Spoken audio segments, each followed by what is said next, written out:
بسم الله الرحمن الرحيم القارعة ما القارعة وما أدراك ما القارعة يوم يكون الناس كالفراش المبثوث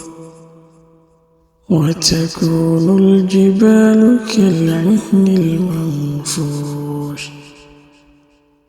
فأما من ثقلت موازينه فهو في عيشة راضية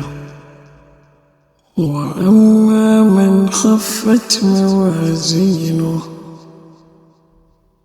فأمه هاوية